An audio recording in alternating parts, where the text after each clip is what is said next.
everybody, to another episode of Into the Stratusphere. I'm your girl, Cindy G. How's everybody doing? Bullockcast Nation and No DQ Galaxy, listening to it in the audio from whichever podcast or even on YouTube.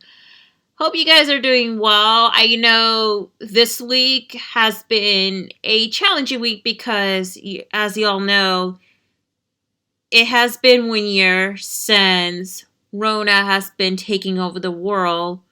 1 year since everything shuts down globally. And I know for a fact that this pandemic has been affecting everybody, including yours truly. And with that, episode 29, it's 1 year ago.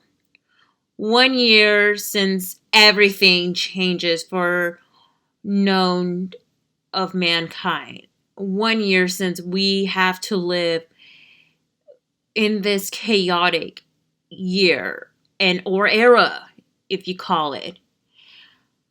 I know for a fact that we've been dealing so much with everything that is affected in our personal life, but also socially too.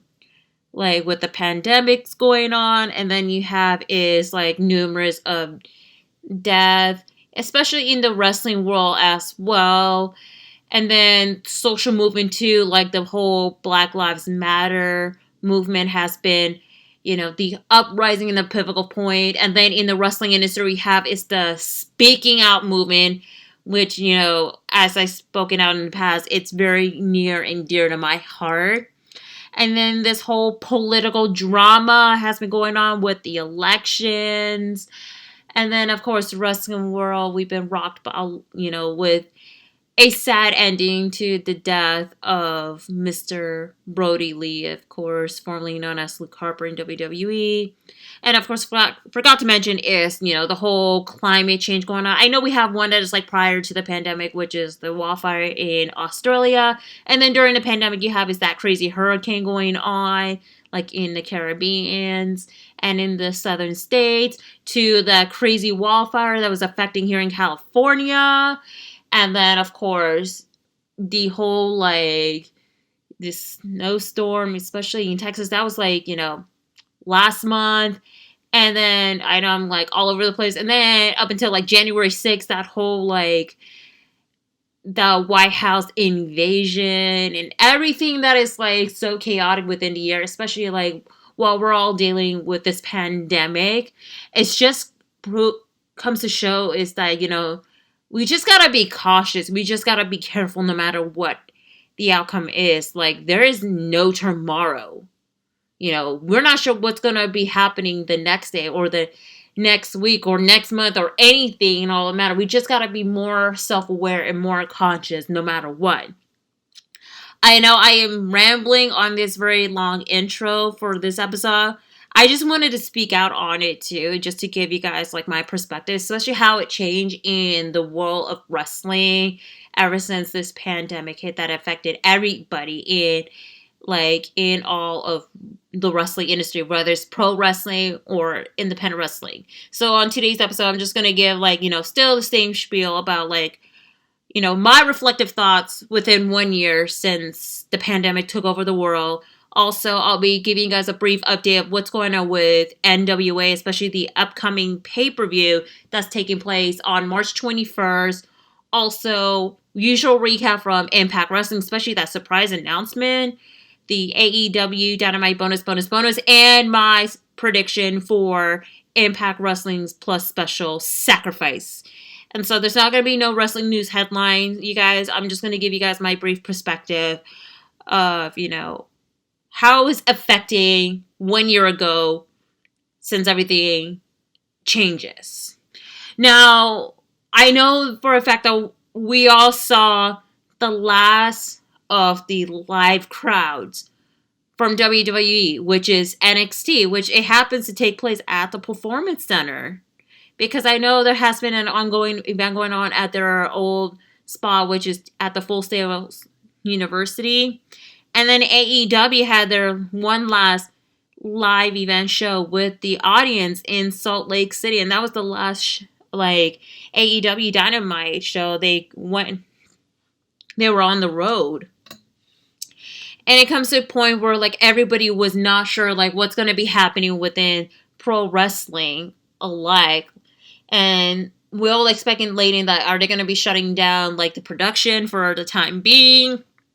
Is AEW screwed big time since the company was like a year old at the time to like, you know, it's WWE finally going to have an off season for once since they never have an off season, you know? And it comes to show, like, you know, they have different perspective way how they're going to continue on with the show. However, like, with WWE, they have their own faulty way. I know they started out when the pandemic hit, they started having the empty arena show at the main spot, which is the Performance Center.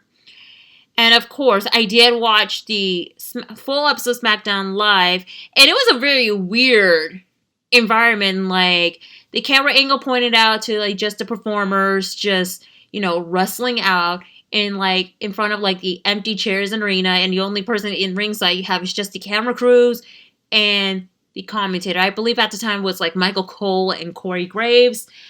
And it just seems like a weird vibe, especially watching Monday Night Raw, but just like on highlights.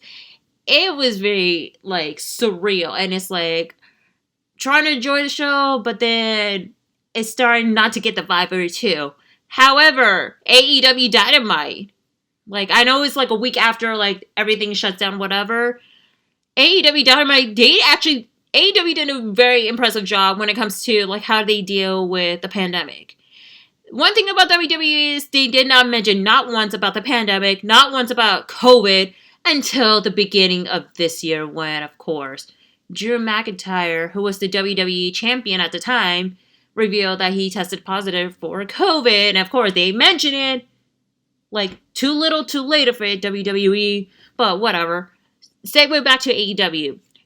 Remember, Cody Rhodes did open a monologue in front of the empty arena talking about, like, you know, everybody has their fear. Everybody was scared. And then you have Kenny Omega coming out. And then you have is Matt Jackson coming out because that was, at the time, Nick Jackson was, like, quote-unquote injured due to the attack by the Inner Circle. And then Heyman Page, he just came out but was standing by the babyface entrance, like, in scare and all. Like, they have no idea what's going to be happening next. However, AEW had like a plan is to have their talent being on ringside. Like one side you have for the heels. And also that was a beautiful start of MJF and Shawn Spears' friendship, which we're going to get into that, like my brief thoughts on it. And then you have the other side is the babyface side, which I think they did actually a very clever job bringing in just the AEW talents and some of the independent wrestling stars using them for AEW Dark or an enhancement talent for AEW Dynamite too. That's actually pretty cool until like they have to like switch over to the Nightmare Family factory because I know that there has been like something going on by Daly's place, and so they have like stock footage of like events taping to have it aired, and especially the fact that you have like some stars that are like willing to have like, you know, to just, like, have, like, limited appearances, especially some decided to stay home because of the health of it, too. You know, there has been a lot going on with, like, how the wrestling industry did change. AEW, like, bringing back, like, they have, like, the audiences to fill the void, like, from the AEW talent and the independent wrestling star. And shout out to some of the independent wrestling stars that actually did step up to participate for AEW Dark, because I know the independent wrestling star that has all their bookings canceled, and like some does not know what they're going to do for their timing, especially making a living and whatnot too. Like, I know they've been suffering so much, especially some of the independent wrestling companies alike as well too for it. So I'm glad that AEW did actually like help some of the independent wrestling stars to like appear on AEW Dark to showcase their talent. And we have like incredible North Cal talents that made the appearance on AEW Dark, like from Will Hobbs, which miraculously enough, you guys, he got signed to AEW. Like, that is one inspiration in the North Cal wrestling scenes too. Will Hobbs. The moment he made the appearance on AEW Dark, especially for just a match that was like a squash match between him and Orange Cassidy, which of course y'all remember the infamous Orange Cassidy with the orange punch, and the match ends in like 5 seconds, which is sad. But then he got an opportunity to showcase his talent and made the appearance on Double or Nothing, and of course he got signed, and a month and a half later he joins Team Taz. That's a successful story. But besides Will Hobbs, you have his Dave Dutra. We finally get to see his the Battle King gimmick that he's been like talking about. Who else in North Cal? Oh, AJ Kirsch, also Joseph Joe Broccoli. But he actually changed. Oh yeah, Joe Broccoli, that's his new ring name for Brosub Joe Brody. Yeah, who else made the appearance? Oh, Levi Shapiro recently, of course. Also, we wanted to give an honorable mention for like who was part of. Also, Aaron Stalla as well.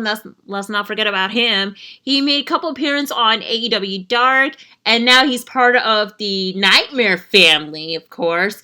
And then honorable mention who made the appearance, of course, Vipress as well. And it's so much that you come to perspective that like some of the independent wrestling stars that appear on AEW Dark has finally got these shining moments of it all.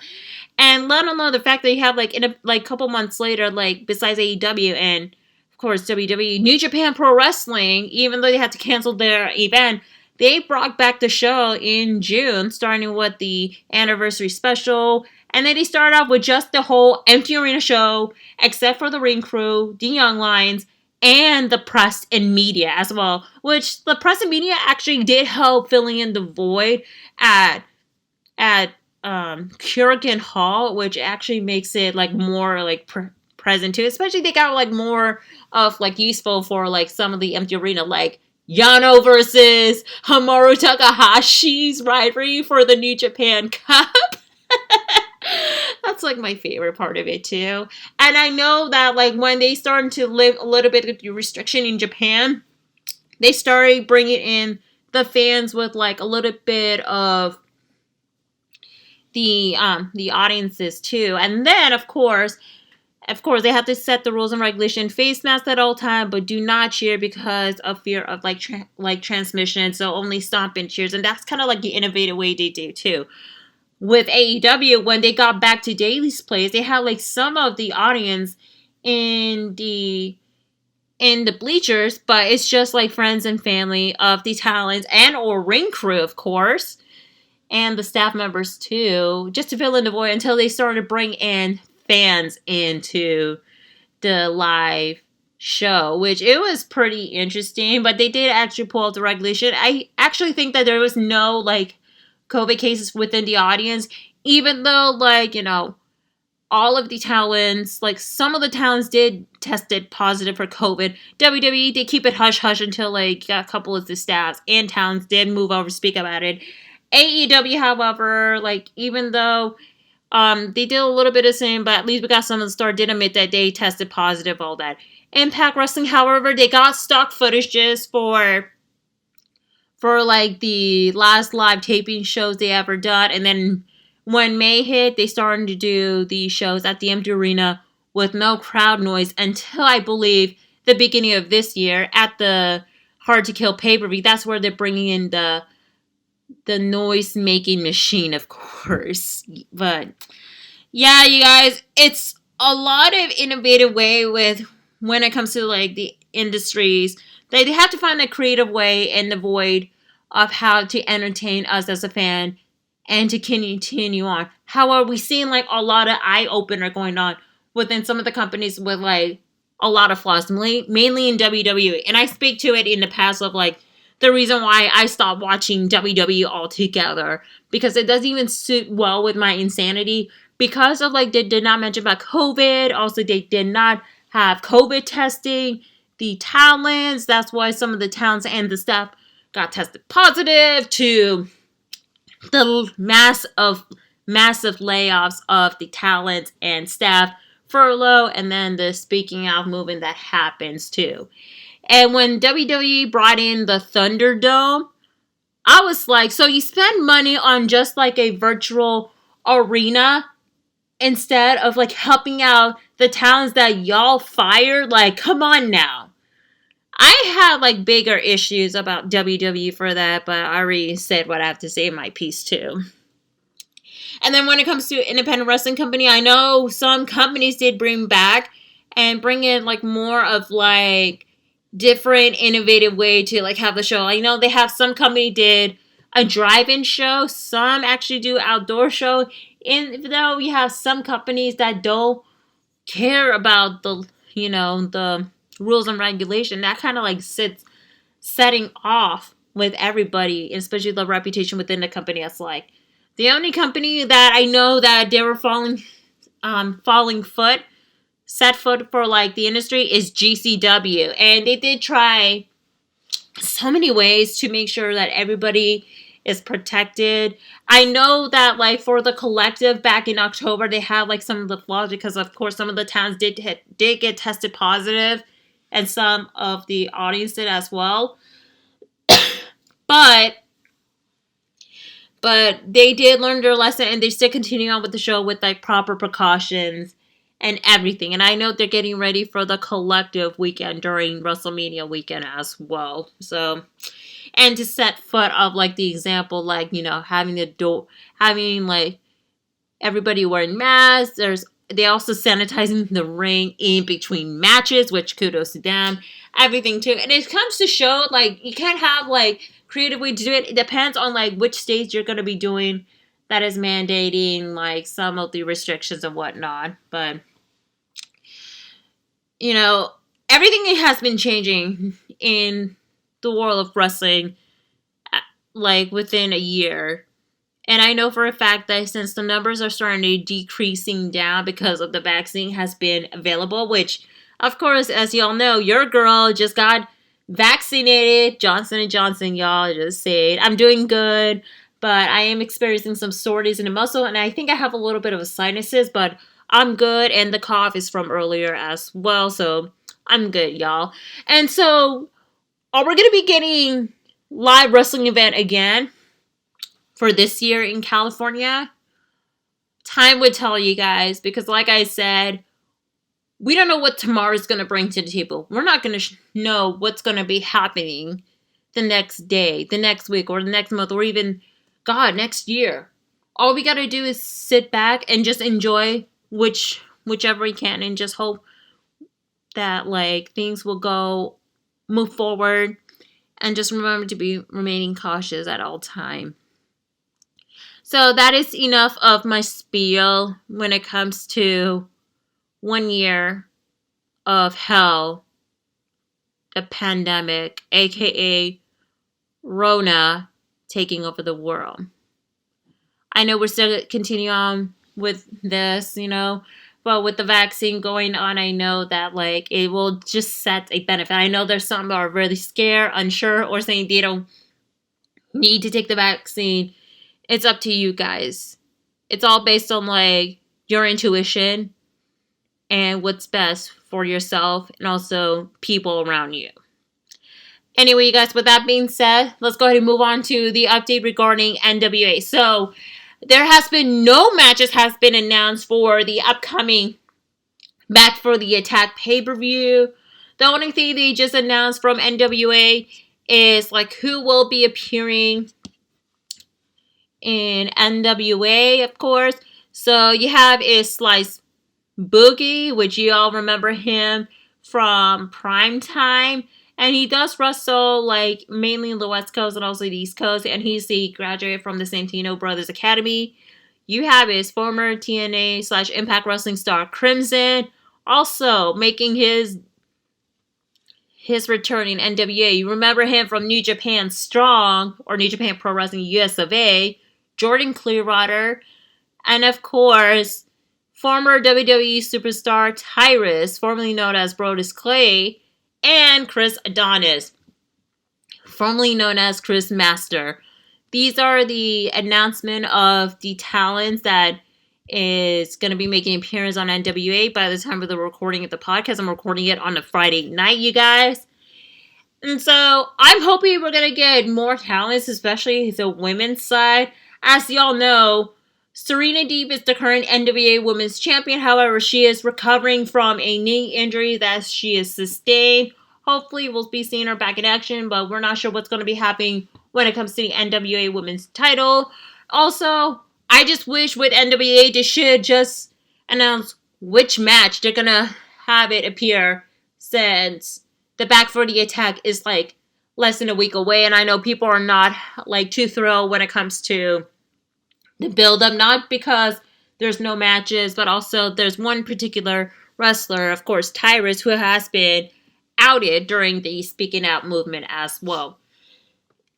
So we'll see what's going to be happening next within the upcoming days before the event that's going to take place. Anyway, you guys, so with that being said, let's go ahead and move on to the usual Impact Wrestling recap for Tuesday, March 9th, 2021. So to kick things off, of course, you have as an opening match, which you have is Jazz did defeated Tasha Steele with Kiera Hogan. Of course, Jazz was with Jordynne Grace, and it was a pretty solid match, of course, but Jordynne Grace was the one that's making sure that that Kiera Hogan is not pulling any shenanigans, but it was like a lot of like back and forth exchange, especially when it comes to the technical side of it as well.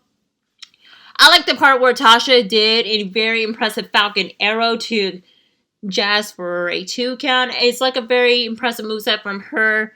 I mean, she is a very incredible like talent, especially in like singles competitor. Like, I thought like she is good like as a tag team specialist, but seeing her in singles action, I think that this is going to be her year to shine most, especially as a single competitor. But only like in the indies. I know that for Tasha Steele, she's actually going to be competing for one of the title match at the GCW Collective for Alley Cat's Real Hot Girl SHIT, which she's going to be facing against the current Pan-African American Dystopia champion Trisha Adora, of course, which I think that's going to be a freaking incredible match. Cannot wait. And so this is like what everybody's seeing for Tasha Steele. So a lot of like back and forth going on, and then you saw Jazz did a big sit down power slam until Kiera Hogan did actually provide the distraction, and that's where Jordynne Grace did actually pull her down and then beat the crap out of her outside of the ring, as Jazz did manage to do the sit down STF and then transition to a crossface submission, and that's why she picked up the victory. So it was a pretty solid opening of the match for the knockout. And then you have the backstage interview with Gia Miller interviewing ODB about her upcoming match at Sacrifice against the current Impact Knockouts champion Deonna Purrazzo for the Knockouts title, as ODB says she is the Knockouts veteran and she's going to become a 4-time as her own term, knocked up champion, 4 times knocked up champion, and she's going to become the 5-time knocked up champion. Bam! ODB and her vocabulary is... I love ODB, especially like she's not like any other like women's wrestler that we all seen so far. She's like one of the guys, but also loves to have fun and being real about herself. That's what I really love about her. And of course, out comes Susan interrupting ODB as she said, "What's up, Karen?" And I was freaking laughing when she called her Karen, you know, and that's where Susan was like not happy about ODB's action, and she actually issued a challenge, and ODB accepted. And that's what Max Striker said. Karen went rogue. So I'll be talking about the match in a moment. And then, of course, you have this Trey Miguel ran into, of course, one of his students, Sam Beal, which, of course, Sam Beal did iterate the message for what Sami Callihan said to him during Sami Callihan's invasion at the training facility last week. And he wanted to issue a challenge to Trey, but Trey did decline, and Sam did say that Sami Callihan is right, he is a coward, and talking more of that negative words of encouragement that Sami Callihan did feed to him. And Trey's like, you know what, I'll accept it, but it will be a lesson. So, of course, the rivalry between Trey Miguel and Sami Callihan still continues, especially with the whole mind game going on. But yeah, and then you have the video package of the upcoming main event match for Sacrifice between Rich Swann versus Moose for the Impact World Championship match, which it was a nice video package. I enjoyed a lot. And then you have a tag team match between the team of Chris Sabian and James Storm, aka Beer Guns, versus Rohit Raju and Shira, aka I call it Desi Hit Squad 2.0. It was a pretty solid tag team match, of course. Both teams are battling each other out. It's they're still continuing on with the beef going on ever since that whole run-in at the bar turns to Johnny Swinger's casino called the Swingers Palace. I don't know why it still exists though. And of course, impressive moment, Storm did hit a spine buster to Raju for a 2 count. That was pretty awesome. And then Raju with the running knee strike at Shira until Shira was trying to be the one that's trying to attack Chris Sabian, and actually with James Storm, but then Shira and Raju did argue during the ring, and that's where James Storm did sneakily tagged in Chris Sabian, of course, and that's where both teams did. It took the advantage to attack both Raju and Shira, and of course at the end Chris Sabian did the cradle shock to of course Rohit Raju, and thus he picked up the victory for the team.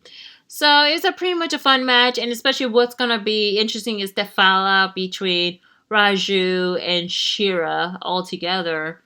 But very interesting. And then you have the usual backstage segment between Reno Scum and Triple XL as they argue about what happened during last week's match, which they did lost the 8-man tag team match against Finjuice and the Good Brothers. So they still continue on the argument until the DK came by and Rosemary decided to mock the living hell out of Larry D of why Larry D cannot hit a woman. Larry D, come on now. You gotta accept it for once. Intergender wrestling is in. I mean, I don't mind if you want to pull Lawrence D. I would love to see Rosemary versus Larry D or Lawrence D. I would love it. And so Triple XL left, and that's where Reno Scum really dig Rosemary's attitude, but then they want to show that they are the toughest SOB, of course, in Impact Wrestling. And they issue a match at Sacrifice, which both parties do agree. So, yeah. So the match has been official between DK, of course, Black Taurus, and Crazy Steve versus Reno Scum. And I'll get into the prediction right before I talk about AEW Dynamite bonus. But yeah. And then you have the backstage segment with Violence by Design as Eloy was about to get ready to punish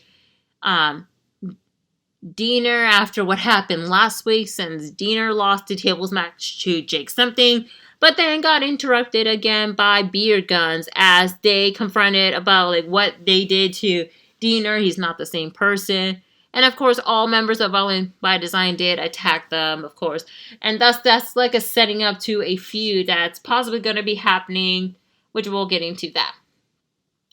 And then you have of course, Scott D'Amore and Brian Myers in Scott D'Amore's office. And Brian is pleading to have Eddie Edwards' contract terminated because for what happened to his eye and all that. Scott said he is more than happy to go to court and just settle this. However, Brian and Eddie need to resolve, and at Sacrifice, they will be challenging in a hold harmless match. Of course, hold harmless, no rules. That's right. So I'm looking forward to this particular match. Hopefully, this is the ending of the rivalry between Myers and Eddie Edwards, because I would love to see Brian Myers to have his next feud against Matt Cardona, especially Rebellion is going to be a month away. So have that feud to end so that way Brian Myers can start feuding with Matt Cardona, of course. That's what I've been waiting for. And then you have Trey Miguel versus Stan Beal, which of course ends up being a squash match, which Trey Miguel did his finisher and then thus pick up the victory. And afterwards, Sami Callihan. Of course, prior to that, Sami Callihan did cut a promo being doing his usual mind game, of course. And that's where Sam Beals did actually the one that's controlled by Sami Callihan, of course. And then after this whole squash match, Trey Miguel picked up the victory and stuff.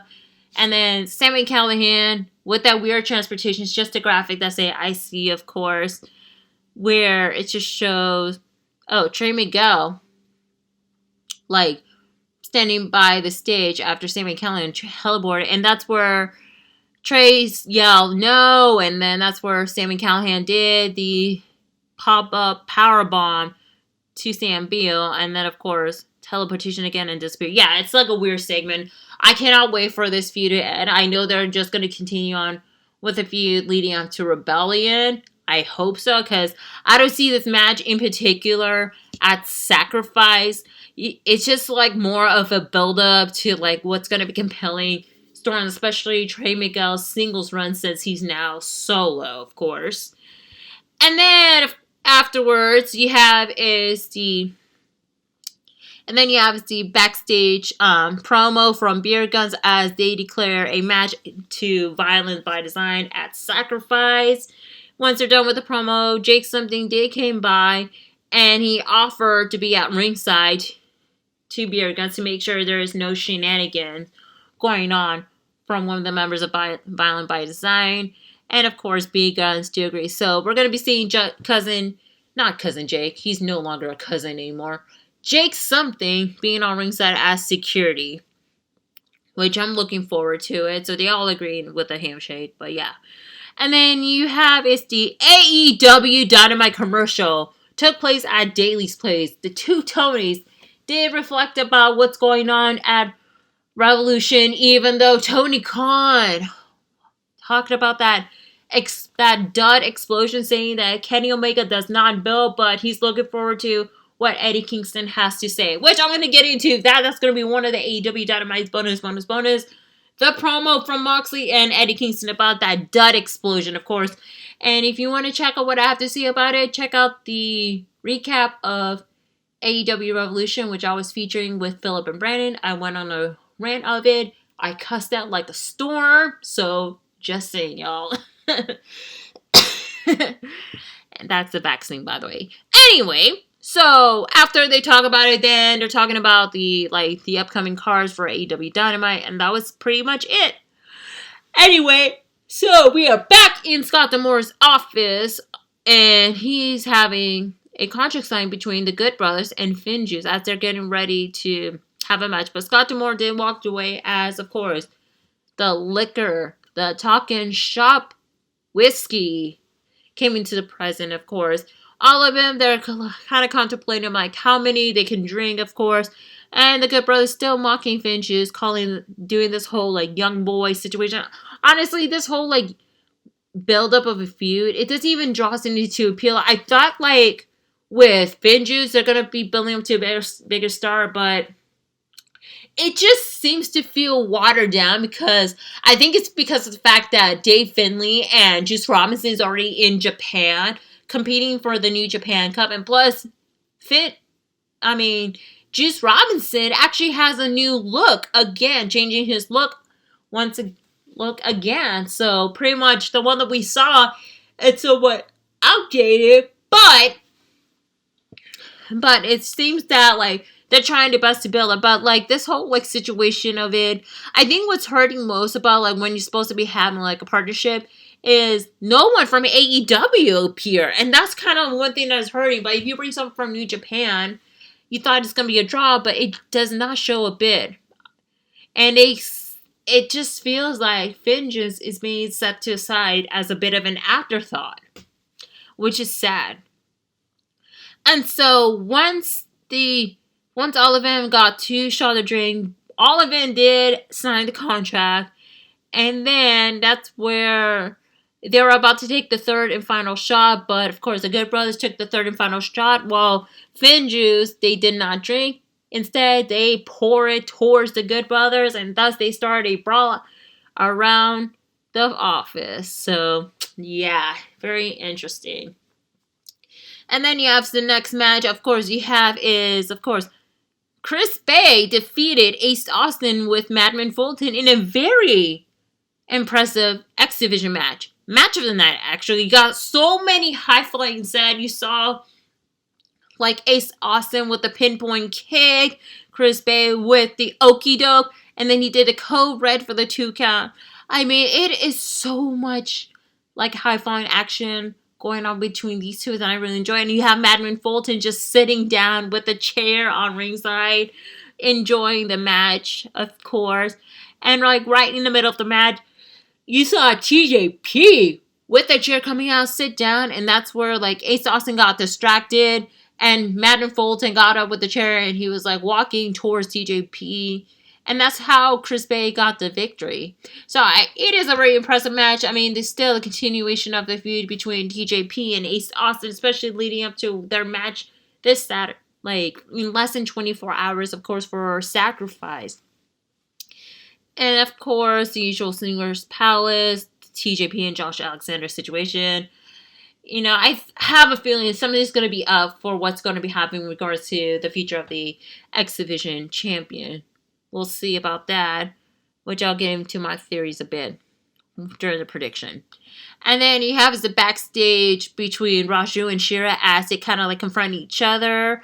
And, of course, Raju was kind of like saying something hurtful thing to Shira. And then that's where he said he brought him from India. Shira got so upset he grabbed hit Raju up.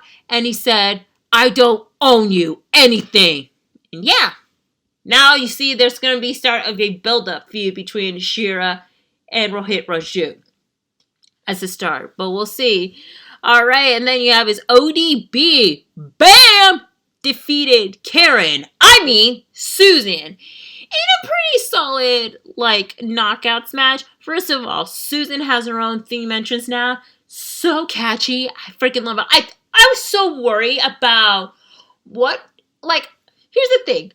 I didn't know, what does the Karen do listen to? Do they listen to butt rock?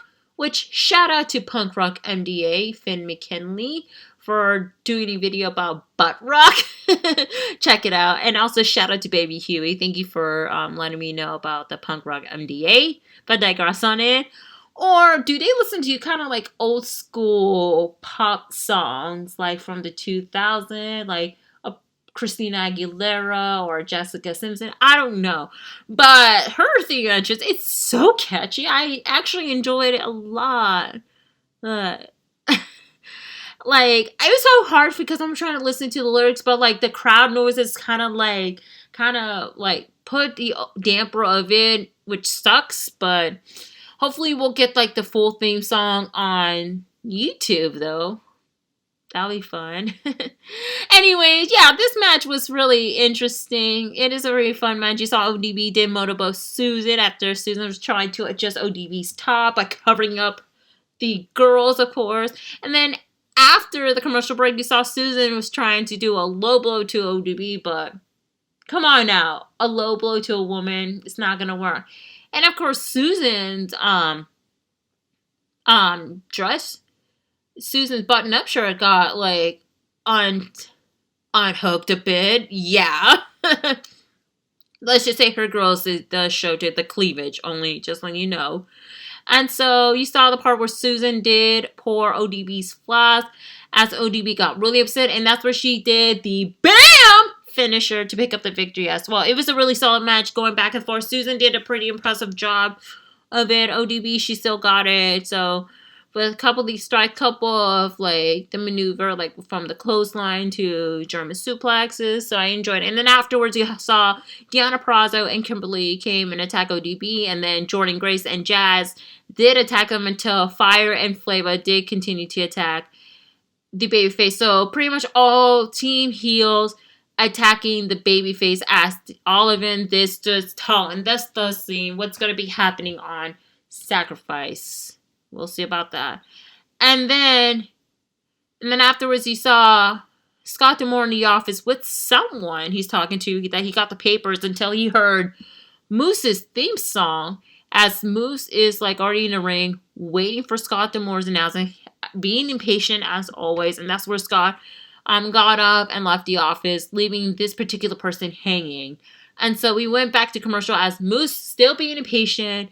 He's looking forward to his match against Moose, but, Rich Swann, and he's waiting for Scott D'Amore for the announcement. He's like, he's not leaving until he's demanding what's going on. So Scott D'Amore came out, and then he did his usual spiel before introducing to Rich Swann. So once Rich Swann came out and got into the ring, that's where Scott D'Amore started off with the spiel saying both the guys are going up against each other at Sacrifice, especially Rich Swann defending the title, the Impact World title. However, he dropped the announcement saying that he loves changes, and he said, since Moose is very proud to be the TNA World Champion, there's too many title belts. So, on the main event match at Sacrifice, the TNA World Heavyweight Champion and the Impact World Champion will be unified at Sacrifice. And then the bombshell. Whoever wins the unified title, the winner will face Kenny Omega for the AEW World Championship for the main event at Rebellion. However, it's going to be the title versus title match. Like, holy crap. When I found out about this, I was like, this is going to be serious, you guys. We're going to be getting Kenny Omega as the belt collector. I mean, he won the AAA Wrestling Mega Championship. He's now the current AEW World Champion. And it's so much anticipation. Now you know shit. I mean, you know what? It's after dark because I'm recording on a Friday night. Shit is getting real, y'all. Like, seriously. Oh my god.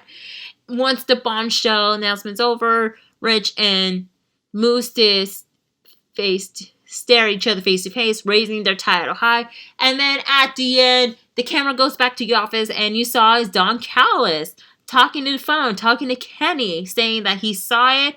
Now that's done, just like we planned. And thus, that's the end of Impact Wrestling.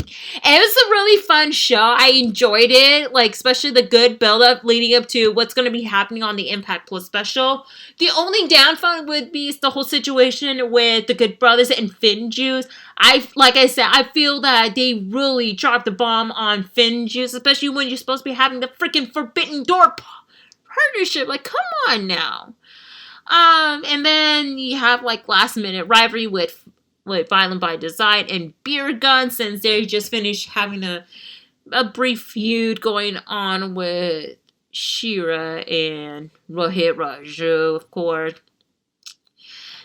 And so, and thus, I'm gonna give a grade, a B, a solid B, you guys, just to be generous. So, anyway, that is it for the recap for Impact Wrestling. Now we're going to go to AEW Dynamite bonus. So the segment I wanted to touch base about is, like I said, I went off on a tangent regarding the situation of the explosion that happened, like the aftermath of the AEW World Championship match between Kenny Omega versus Jon Moxley. It's supposed to be the exploding barbed wire death match. It was for my final take of it, it was a pretty decent main event match, of course. Pretty cool spot, but the ending was a dud together. So, AEW show a promo with Eddie Kingston and Jon Moxley. Kingston said it was an embarrassing, but pretty much says it what it is. Kingston tells Omega's life is not a video game. Moxley said he made it better bombs in the 4th grade. Then he had his drinking buddy back, and he's happy again. Moxley said he is glad that Eddie didn't get blown up, but Moxley wanted to see something blow up. So, I feel like this promo itself has been way over the top. I just wish I should just tell it a little bit of a truthful, but I know they try their best to see what they say in perspective. I know Moxley did cut a promo after the show ended saying that Kenny Omega can build, but he cannot build shit or something like that. But, I know the reason why they had to do it because, they received, massive criticism, and also, they got backlash all over social media. They got drugged, for real, though. Especially, the next day after AEW Revolution, people were drugging AEW for for producing, like, supposed to be a promising match, but then it ends in a dud. Like, I get it. It's not their fault. It's like the third party company fault. Like, they did state it, like, they did test out what's going to be happening, and it went out fine. But then once it happened, it became a dud, you know? I know AEW was having a really hard week, especially when it comes to production value, especially All Ego Ethan Page versus Lee Johnson's match, which of course you have the sound interrupted by an ongoing NBA game going on. Defense, and then songs are like playing new. I feel so bad with AEW. They're having a hard week, but hey, it's not their fault. It's TNT's fault, according to what Tony Khan is saying. And God bless Tony Khan. He actually put that match on the AEW YouTube channel, of course. So, yeah. I mean, they still gotta redeem themselves. But the only thing what's gonna keep me into a qualm is they did not mention anything about Impact Wrestling whatsoever. Even though, of course, they did mention about Impact Wrestling. I mean, you have the Good Brothers there with the Impact World Tag Team Championship, of course. But then we were supposed to be getting an interview from Christian Cage by Tony Schiavone. But of course, Kenny Omega, Don Callis, and the Good Brothers come out.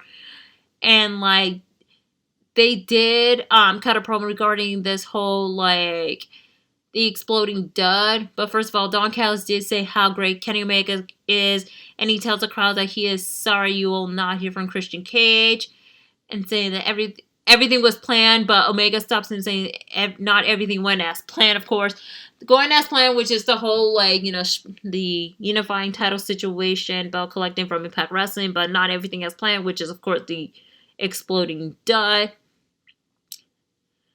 Of course, but then again, like, they did mention about the dud, but not in like in a full detail way. They kind of make it a little bit more comical as it is too. Then you have Outcomes Eddie Kingston trying to confront Omega and the Good Brothers and Don Callis. And Don Callis did say that he knows Kingston. He said, I had this guy in Impact Wrestling, and keeps talking about why Kingston got fired. Callis did say Kingston tells Kingston he will let him leave without getting attacked.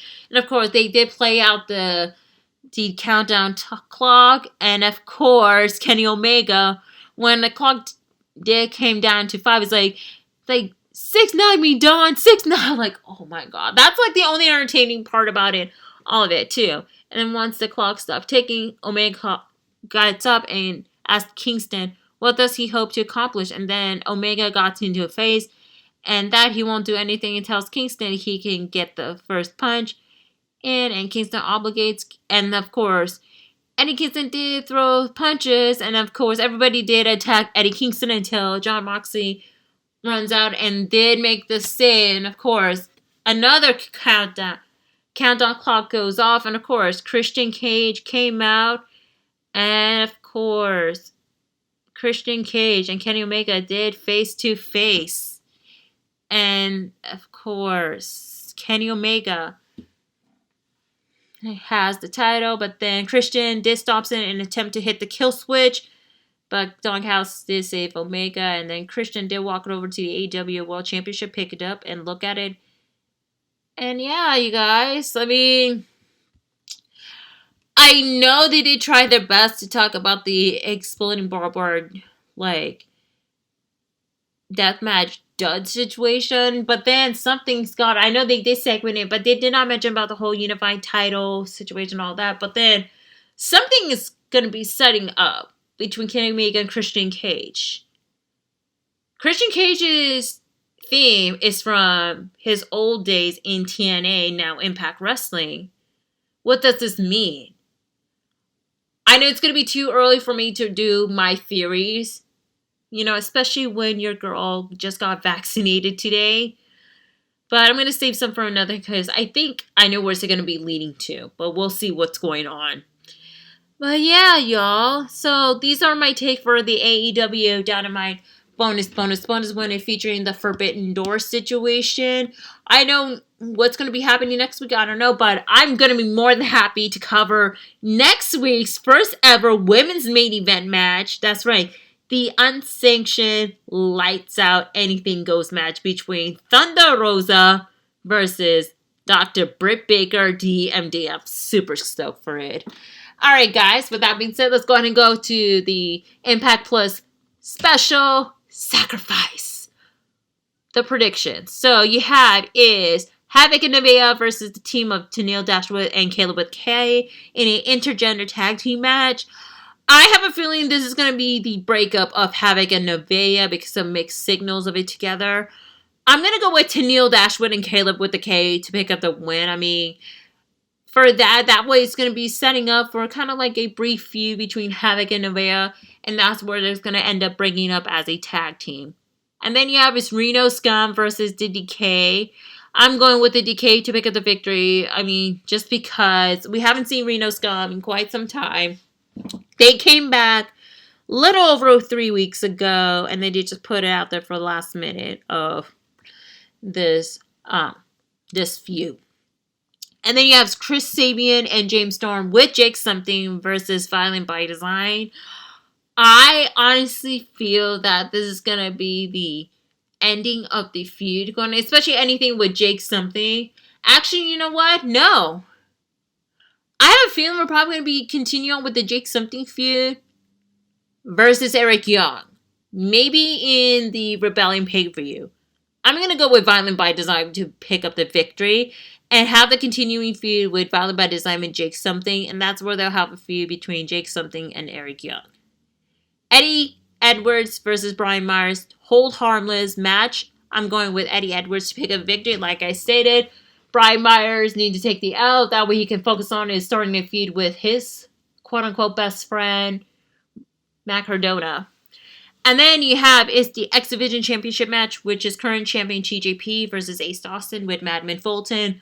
I'm going to go with Ace Austin to become the X Division champion. And I feel it is overdue for him to get for him to become the X Division champion once again. So that way, because he is the Super X Cup winner, have him compete for the champion, become a champion, and start a feud with Josh Alexander, of course. And plus, TJP's already have heat on social media because of this whole, like, anti-maxing situation. But, yeah. And then you have is Deonna Purrazzo versus ODB for the Impact Knockouts Championship match. I'm going with Deonna to retain the title right here. I don't know what's going to be going on. Like, who's going to be the next person that's going to be challenging Deonna Purrazzo? I have a feeling, hopefully someone from AEW. Maybe. We'll see. Ooh. Deonna Purrazzo versus Thunder Rosa would be a pretty good idea for a matchup at Rebellion. That'll be interesting, but too early to tell. And then you have is the Good Brothers versus Finjuice for the Impact World Tag Team Champion. I'm going with the Good Brothers to retain the title. I'm just hoping this is going to be a really one hot tag team of a match. Despite with the lackluster storyline going on. But hopefully they'll be pulling an amazing match. And then you have is Fire and Flava versus Jordan Grace and Jazz for the Impact Knockouts Tag Team Championship match. I might be a pretty hard time, but then again, I was like, if Jazz returned to wrestling, and we have is the NWA pay-per-view coming up, and I feel that, I think it's time for Jazz to go back to NWA. I'm going to pull the trigger. I'm going to go with Jordan Grace and Jazz to become the new Impact Knockouts Tag Team Champion. That way, once they got the title, then they can start having a feud with any of the heel tag teams going on. Because, like, honestly, we don't have any babyface tag team going on. I mean, Havoc and Nevaeh, they're on the verge of breaking up. Tennille's doing her own thing. Alicia Edwards is doing her own thing with the freaking Swingers Palace going on. I don't know what's going on. I wish she would have continuing to manage her husband, Eddie Edwards, but that's just me. Rosemary's with the Decay, of course. But, yeah. So, that's why I'm going with Jordan Grace and Jazz, and they can have, like, the back and forth feud again. And then the unifying title match, Impact World Championship match, and the TNA World Championship match between Rich Swann versus Moose. Y'all, I'm gonna go with Moose. With all due respect to Rich Swann, but him being the Impact World Champion, it doesn't even grasp with this lineage of a title that he's carrying. I mean, he is a talented wrestler, but as an Impact World Champion, I mean, I don't know, it doesn't even grasp it at all. It doesn't seem to be bringing it more of a draw. So the only thing you gotta do is put a title on Moose, and, it's alright though. I mean, in-ring sets, everything for Moose, perfect. That way, he can face Kenny Omega at Rebellion. Hopefully we'll see him on Dynamite soon. Well, who knows? Anyway, and that is it for the prediction for Impact Wrestling Plus Sacrifice. You guys can watch it on Impact Plus on Saturday, March 13th, y'all. Or watch it on demand afterwards. With that being said, you guys, that is it for the episode of Into the Stratusphere. Thank you so much for listening and everything, you guys. So, make sure to follow me on Twitter and Instagram at simply_C_OK. SIMPLY_C_OK. Make sure to follow me on TikTok at simply_C_OK. The OK is OKAY. Make sure to follow my podcast, The Adventures in Wrestling Storytelling Edition. Don't worry, new content will be up soon. Make sure to follow on Instagram at Adventures in Wrestling, Adventure_in_wrestling_podcast. YouTube at Adventures in Wrestling by Cindy G. Make sure to follow the Bulletcast at Bulletcast on all social media platforms. Instagram, Facebook, Twitter. Also, make sure to follow the Bulletcast on all podcasting platforms. And subscribe to this YouTube channel. Comment down below. Share it and like as well. And to close it off, you guys, remember to wash your hands 20 to 30 seconds. Practice social distancing. Wear your face mask or face covering at all times. No excuses. Please vaccinate whichever you are qualifying. I mean, the choice is yours, y'all. And just remember, please be kind to one another. We're all in this together. Till then, I'll see you guys in episode 30 of Into the Stratusphere. Cheers, y'all.